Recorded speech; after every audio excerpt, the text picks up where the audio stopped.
Welcome to Killer Women with your host, best-selling author Danielle Girard. And now, Danielle's next killer woman.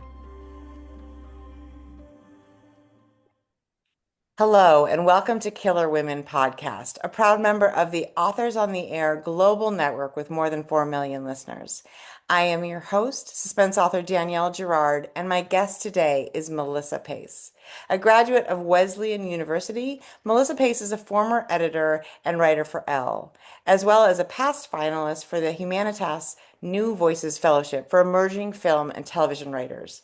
The mother of 3 amazing children, Pace lives with her husband in Los Angeles, and when not writing, she likes to lace up her cleats and get all her ya-yas out on the soccer field. The Once and Future Me is her first novel. Welcome, Melissa. Thanks for having me.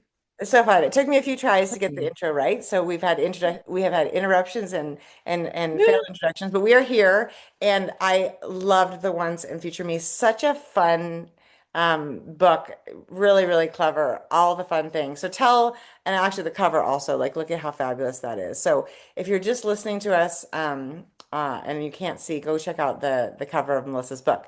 Before we get into all the fun things about being a debut novelist, Melissa, tell our listeners about The Once and Future Me.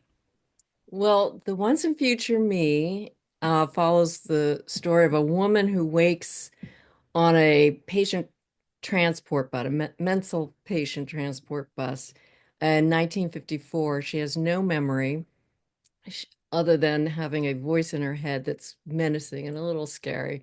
And she soon discovers that they're arriving at a state mental hospital in Virginia, and is told by her doctors that she is a violent schizophrenic who's been committed by the state there because of her outburst for treatment. But she doesn't believe them. She's sure that can't possibly be true, except then she starts having visions that start invading her conscious world, of a future where people are calling her Bix, not Dorothy, which is what the doctors call her, and telling her she needs to get the mission done and do whatever it takes. And so she assumes that somehow the craziness of the hospital is bringing on these symptoms, and just focuses only on escaping it. And then one day a man shows up, a visitor, who is introduced to her as her husband, and he knows everything about everything she's been keeping a secret from the doctors, the visions, the future. He knows the meaning of her strange vocabulary. He knows stuff, and he has pictures of them at the beach, on camping trips, everywhere. And then she doesn't know what to think, and she is desperate for the truth, but she's also desperate to avoid something that she finds, or her subconscious finds, unbearable in what she's forgotten. So there's this push-pull of, do I embrace the truth or do I run away from it? And Right. she does a lot of running away first. Right, right. And the voice, I think of the voice, it's so funny because I think of the voice as a her, of course, but she's menacing, but she's also like so feisty. She's like, oh, don't you dare. She just has all these like and then all of a sudden, Bix or, Dorothy, whoever we want to call her, she's like a skilled Let's just fighter. call She her has Vix for skills. now because it's so short and Yeah. easier. She's a fight. I mean, she can do things that most 1950s housewives probably cannot do, right? She has a lot of skills with weapons and lockpicks and getting herself, fighting, and it's so fun. It was almost like parts of it felt like a little bit like a sort of female superhero, which I thought was so fun, and leaning in. And then also I sort of parts of it felt so universally that fear that we're all a little crazy, that we I mean, I don't know if you have this, but Some days more than others. I feel like it's a writer thing that we're all like, oh, I think I am like, I think there are two people who live inside my body, and at different times, different people are in control. So I'm so Maybe curious more. because, yeah, exactly. Hopefully only two. You Um, give a day like 5, 6, somewhere. Yeah, exactly. So I'm so curious because it's such a, unique and clever idea. And of course, there is a global pandemic that's part of the plot, and there's so there I can see some threads of where maybe some ideas came to you. But I'm very curious to hear sort of how the story came, and also what inspired you, after a successful career, with things that weren't actually writing books, which is so torturous. What inspired you to write a novel? Okay, let's see. Um, we'll start with how I came up with the idea. I This was a long time ago, way before the pandemic. And when the pandemic happened, I'm like, oh God, no one is ever going to want to hear about a fake pandemic when we have a real one. Um, a long time ago, I've been trying to break in at midlife as a woman into TV writing for years. And the only way I was told, since I was over 40 and a woman, was you have to basically write a pilot for a show that sells, Yeah. and they'll let you write on the staff. So uh, I wrote several pilots over the years, and this is while I'm home with my kids, Yeah. and they're all, growing up, and at the time we're teenagers, I think, um, and met with a lot of failure. Um, and eventually decided, and this was after the Humanitas thing, that I needed to stop trying this and torturing myself. Yeah. And so put it all away and get real with uh mature jobs. Yeah. Jobs. Oh, screw mature jobs. I hate those too. Yeah, I know. That's my takeaway. Yeah. Good. Well, you learned an With important lesson. kids. Yeah. So I put it in a drawer along with the other pilots it had been a pilot. Oh, Uh, okay.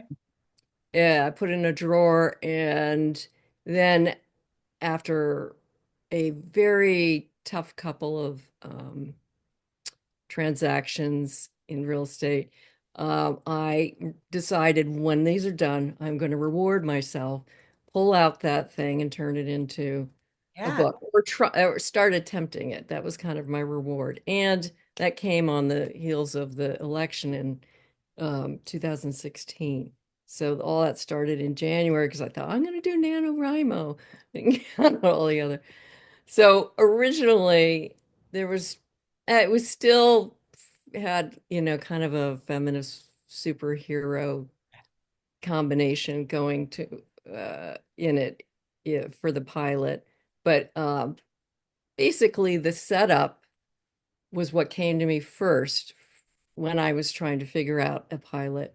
Um, and it basically was, there is this woman, she has arrived in a time that's not her own, and has a big job to do and cannot remember what it is because of damage in transit. Um, and that is basically stayed from the pilot script to the novel. So I did not come up with Bix as a character first. It was more her situation as a character.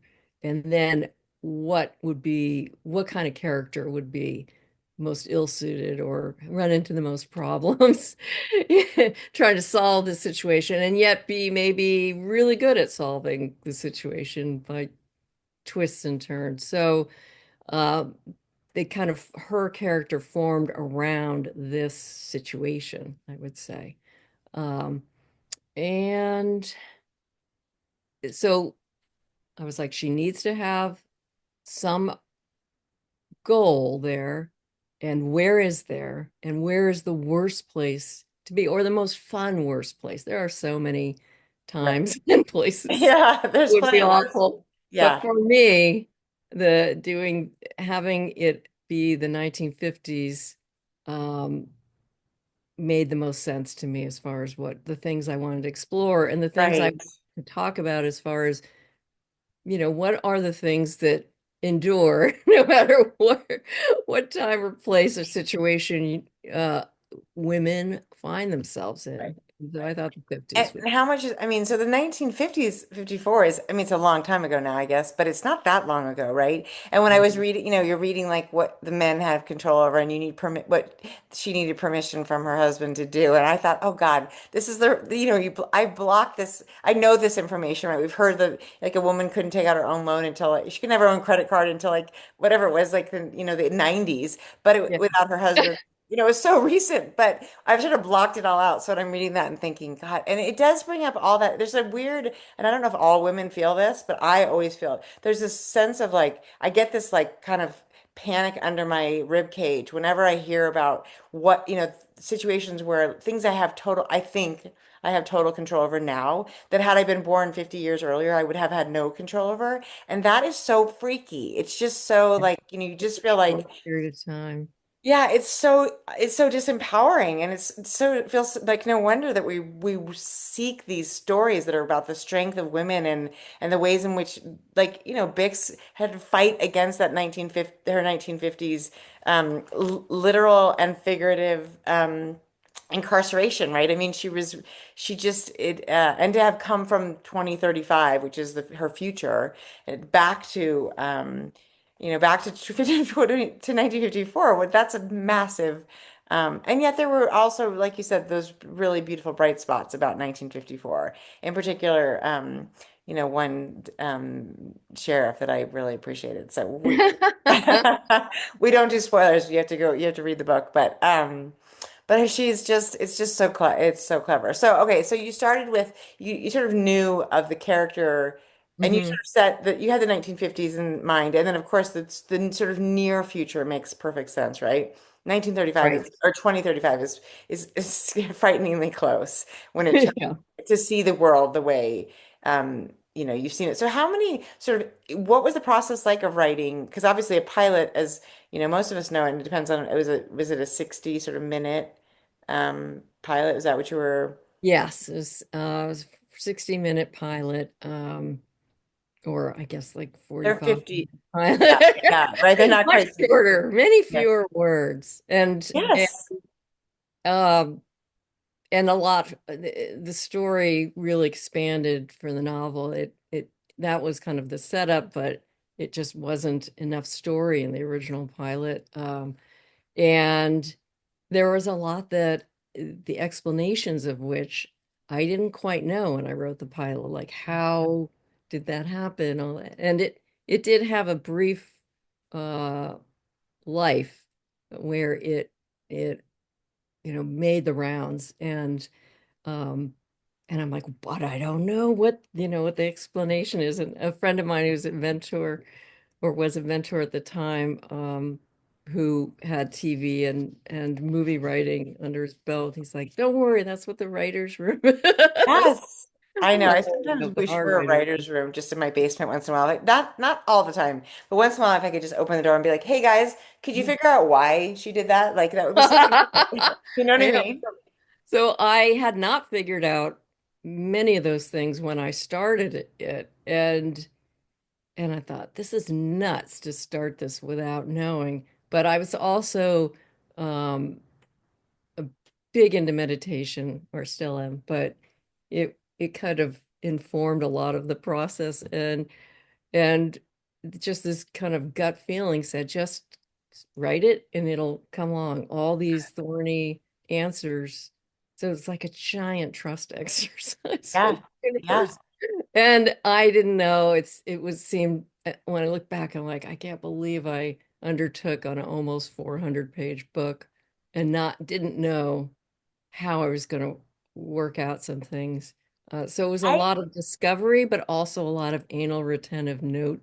Like Yes. I had a Yes. giant board of note cards, just insane looking. Kind of had. So you're not a plotter, obviously, because you're talking about like kind of trusting the process. Well, it's But both. how? It's a Yeah. But how did weird, you? torturous both. I Yeah. am like I'm hoping that when I actually sit down to draft the next book, which I haven't started yet, Sorry, my agent's just finding that out now. But I'm hoping I'm a recovering plotter and don't get so excessive about it. But I didn't know how this whole process was Yeah, gonna work. And so I kind of held on to trying to figure out the classic new writer mistakes of yeah. rewrite that first 50 pages Well, over and and over I again, don't, I think over. every book's a little different. I mean, I think every book's, I've always tried to be a plotter. I love the idea of that. That just sounds Yeah. so smart. It's like when you like if you tried to be somebody who like kept your tax records all year. I've always tried to be these people, and I Yeah. am just not. 17 books, and I am not a plotter. So I understand that sort of white knuckle, like just hold on. But it does mean, like, in my mind, I'm just in the initial stages of writing a new book. And it does mean Mhm. sort of like I was telling Melissa before we started recording that my brother had a baby and his husband had a baby. And the baby and my brother and my brother-in-law are here in the house with me.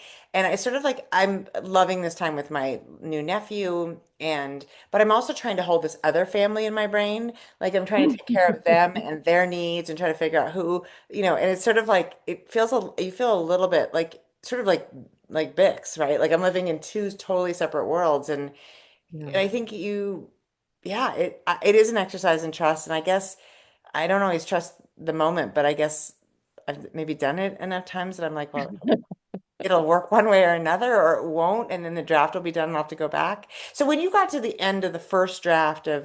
of this, sort of how, because I always feel like it's important to recognize that a book isn't really usually done in one draft, right? You sort of get to some point with the first draft, and then you have to go back and kind of excavate further or rearrange. So how can you kind of describe what you ended up with at the end of that first draft? First draft. How close it was? It was, I mean, I knew where I was writing to. I knew where it was going to end up, but the logic, because it's a big, narratively, a big fish to pull out of the ocean. Yeah. You're trying to get it into the. Yeah. So I knew the end and I knew what the setup was. And I knew the first part of where it was taking place, but a lot of the middle section got changed, Mhm. and the weight of it all, a lot of it became basically trying to, as best as I could, set up this weird logic, very much what is the motivation Yeah. she from moment to moment. So it can, so this, because you have a very intelligent character Yes. who is, if you stood back, you're like, well, why doesn't she it's like all in service to making it as believable as possible and logical, what she does, why she does what she does, and why she makes the I'd say the first half of the book choices. Yeah. Um, Well, and I like yeah, that. and that was hard. I can imagine, and I actually do feel like I think there are those moments, is in a book where, especially so there's a little bit of a sci-fi element, but I do think we are so, and we're so vigilant as readers to be like, does that make sense? Does that make sense that she did that? Does that? Mm. And I actually followed her. I was like, oh yeah, no, I can see, and the elements of her not knowing with that voice, with her, the sort of just she felt so wrong in 19 like she felt so wrong in 1954. She felt so wrong in the hospital, but all the evidence was like, no, this is where you like it. I followed her so. I felt her pain and also her fight back, and then her will to be like, her will to be like cooperation is the key to whatever, all these things that they had taught her in her brain, and then these Freedom real life depends things on that were my happening in the mental hospital, like these women who were been giving electric shock therapy and and lobotomies. I know, You what a know, time. I mean, my dad and his twin were, or my dad and his brother were identical twins, and their mother had them at 40 in 1943. And she went, she had kind of a full breakdown. She did not expect twins. In fact, she did not expect children. She was 40. She did not ever plan on having kids, got pregnant with her husband, but, thought that time had passed.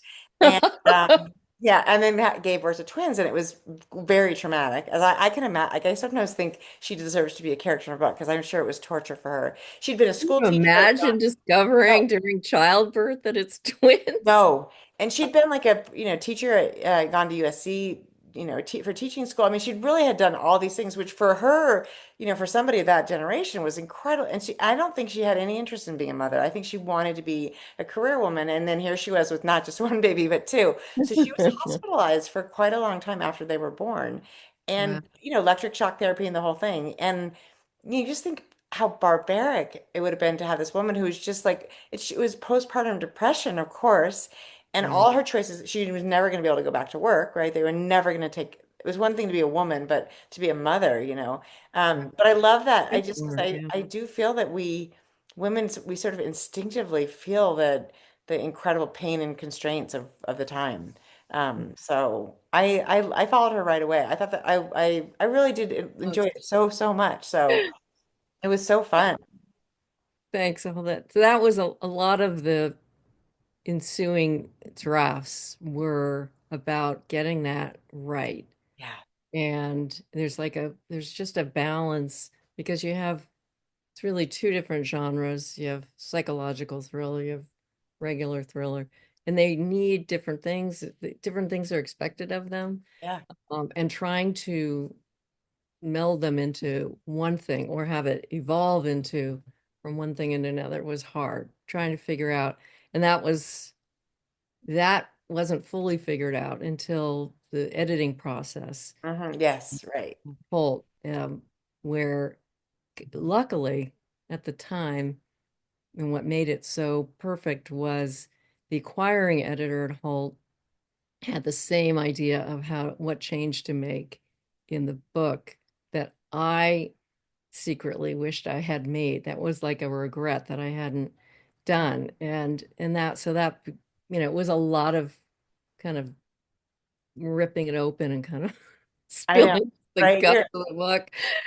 Like, I don't need this organ, Right. Like, I know. It's sort of right. Yeah. counterintuitive to sell a book and then reopen, like, reperform surgery. It's like you feel like you've gotten out of the hospital. You're like, this is it, we're done. And then I've done, Yeah. and I think a really good editor, though, takes you to a whole nother level. And I think that's amazing. I also love the balance between, there's much less of the 2035, which I think if I was thinking about if I were writing the book, how I might have leaned more into the sort of futuristic, but actually really the heart of the story is in the 1950s. So I wondered if that balance had That changed. was that was the balance.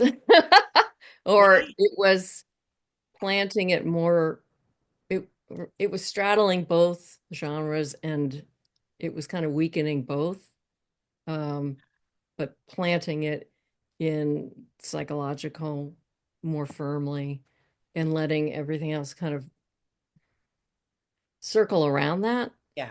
get the dominant thing, at least, you know, through a great part of the book really was the change. And that required a lot of big and small little things like painful things. Yeah, exactly. No, I get All it. my funniest lines, because she's kind of a snarky So character, sorry. even though she goes through a lot. And so she had a lot of great lines that had to go because they would have undercut the changes that we were making, which is painful. I kept a couple to the last possible, like past pages. Yes, and you're like, Had nice. a little burial for them about. Yes. Yeah, it's hard. It's hard to let go. The kill your darlings thing is for sure real. So I'm curious, the other pilots that you wrote, and then also the book that you haven't started writing. Sorry to mention, but, but I'm you haven't. plotting it out. Yeah, at least you have an idea. I'm curious, do they also have this sort of straddle? Because it's a very kind of unique type story to have this, that is to have this sort of dual world. Like you said, the two types of suspense, but also very much two types of stories. I mean, one of them is very much sort of a historical, women's thriller, and the other one is a sort of futuristic thriller, and it feels less sort of like female based because there's all those wonderful male characters in the future too. So is that something that you sort of have played with in other, or is that just totally unique to this book? Totally unique to this book. Um, yeah, I done. Yeah. It even the one I'm working on now, which is a thriller with speculative elements to it, um, is one world. It doesn't shift Okay. because I'm like, I need a break. Yes. Or Well, I mean, of course, yeah, you're like, oh, this one will be so much easier. And then you'll be like, oh, I forgot about all that. yeah, there's It'll, always stuff you forget. Oh yeah, I didn't have to deal with that the last time. Now I do. yeah, Yeah. exactly. It'll torture you in new and unusual ways, which is super fun. But well, I mean, it's so you started. Can you tell us well, obviously you wrote the pilot ages, like you said, long time ago. And Mhm. when was it that when did you dig it back out to sort of I really, dug it back out. At some point around 2013, maybe, I had written the first chapter as a book because a friend of mine said, "Why don't you try? Because this feels like it would, it should be a book." Uh, and then I just buried it again yeah. because, like, I needed to get on with my life. So the real starting it happened in November of 2016, long time ago. Well, I mean that's, it isn't, I think it's also, I mean, you wrote the book you wanted to write. So however long it takes it to, Yes, and I that I did. think is, And I that's do feel like I accomplished that, which at lots of points I didn't know if I was going to be able to do that or what I would have to sacrifice to right. do it. At one point, they're like, "Well, I love it. Just take out the sci-fi." Oh, Like, and you're like, what part do what's you? what's left? Right, right. Oh yeah. Then she'd have to be, yeah, then she'd just be crazy. That would all that's be left. She'd just Yeah, be like I love your book. schizophrenic. Just take the DNA out of it, and Yeah. it'll be great. Yeah, exactly. Yeah. So it's a snake skin basically. That's so funny. Well, I mean, if you were going to go back to yourself starting this book in 2016, what piece of advice would you offer Melissa? I would say just keep writing. You're not allowed to look at the pages you wrote the day before because you'll change your mind 50 times between now and the end of the draft what you want to do with that. That's what I would tell. Because Just then get to it the would have end been of a the first. 2 year process, I estimate. Not Right. quite as long. Yeah. Yeah. But a lot of the answers to questions, which were important. Some of them were questions I had to nail to figure out this book. Right. Part of it were questions I had about how this had all come, what is the conspiracy going on behind all of this. Mhm. Uh, and a lot of that just kind of eventually, floated down from the ether Yes. Yes. and figured it out. So maybe I did need the long process to Yeah. come up with all those answers. I mean, it's always easy to backtrack and be like, it could have worked this way, it could have worked, but really, right, it became the book it became because of how it happened. So Yeah, and I could not have written this book when I was less than 45, I think. yeah, It just right. wasn't as jaundiced. I totally feel that. I mean, I totally feel that way. The books that I'm writing now in my 50s feel so different my first book came out when I was 29. So Oh, obviously you wow. can imagine, right? That I had Mhm. an 8 month old when that baby was released, so I knew nothing about anything. And now I'm a Wow. 25-year-old. So it's just like it is, I think, and I appreciate that. I don't want to ever see those books. I never want to have to open one and read any words ever again. But I also so appreciate what I feel, what I want to write now and how different it feels and how much not, and then I'm sure I'll say this 10 years from now. These are books I couldn't have written until I was in my 60s, or hopefully I say the same in my 70s and I just keep doing it. So, um, Yeah, that would be great. I feel like all we I can feel do is like that's a one book at a time. one book at a time. One book at a time. Yeah. I I think also the kind of women's movement and the Me Too years had a huge effect on this and how I felt, and also my own um, kind of reconstruction of my youth and things that happened that came up, which a lot of the people I went to college with at the time that was the discussion was the things that you normalize, um, because people tell you boys will be boys or this is just the way Yeah. it is. And I look back at that point and I'm like, how did we like look Yeah. at Right. mass Why do we let people get hypnosis and also what your ability to forget all that until someone directly right? tells you it, like that power of both of those things informed the writing of this book a lot because Yeah. I think Yeah, you all it shows. I think, and I do think I might, yeah, I do think that the 1950s part of that story, and imagine, I can just, it just really does feel so visceral to imagine being like us today and put back there and how we would handle wow. it. I would Yeah. hope to be able to fight the way Bix fights because I would want to fight that way. I would, I hope I would too, although not not with no physical skills, but you know. we, I think we'd have to pick them up, right? So it's so this is so fun. So can you, I'm just curious, and you can feel free to say no because it's very fair. Is there anything about the new book that you can share? Any idea? Are we Uh, talking about another woman? Like what, or no? yes, it's a another woman. That right now that's what I want to write are women characters. I Yes. could change because life shows you nothing, but you think you know everything. And then whatever you knew, that was wrong. Right. Uh, and she's involved in a situation that becomes more and more dependent on the unreal and the is that really happening type situation. So it shares that with Yeah. the once and future me, uh, and involves magical mushrooms Oh, and, which and yeah, and a serial killer. So oh, I love that. Magical mushrooms. I love the serial killer, maybe not so much, but that is that is wonderful. So Melissa, tell our listeners where to find, where to find you if you website, social, what are your social medias and I am on Instagram. I'm not on X or yeah, was it threads. called before?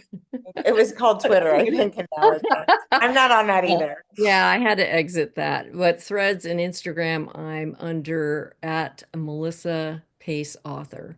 Um, and yeah, that you can reach me there. That's I'm fantastic. spending a And lot more time on social media than I ever planned in my youth. I know. Well, we didn't even know it existed in our youth. I have to Yeah. Oh my It's God. a rab it's a when I find when the book gets harder to write, my social media hours go up. It's a real problem. I'm like, oh, let's see if somebody on here has an answer for me. Yes, thank God I didn't discover Instagram until I had sold the book, really, Yeah, or basically, yeah. yeah. Yeah, it's not good for our productivity at all. Or really our sense of self sometimes. I feel like I'm like, why does everyone life look so fabulous? Um, we will be also giving away a copy of the Once and Future Me on between our Facebook Killer Women group, which you can follow it at Danielle's Killer Women, or over on Instagram at Killer Women Podcast. So look for that and do go check it out. Melissa, I had so much fun. I mean, my mother was even visiting with the baby, and I was like, I have to go. I have to go. I'm taking the baby because and I'm gonna go upstairs and the baby and I read. So actually, the baby Uh-oh. is your newest fan, Eddie. Eddie, Oh, Eddie. he is Eddie, the sweetest. learning a lot very early on. Yes, he's going to be such an incredible feminist. He Yeah, actually will be yes. an incredible feminist. But already at like a week old, yesterday was his 1 week. He is So, adorable. I've seen pictures. oh yeah, I think I know. I was like reading your book and being like, and also here's this baby. Um, It was so fun to get a chance to talk to you today, Melissa. I'm a huge fan. The Once and Future Me, the cover, go check it out, you guys, and look forward to the giveaways to grab a copy of this. And it is out. Today is the day Yeah, Melissa's book is out in today. the world. Go grab your copy. And yeah, it was so fun to have you, Melissa. Thanks everyone for joining us on Killer Woman with Melissa Pace. Bye. Bye.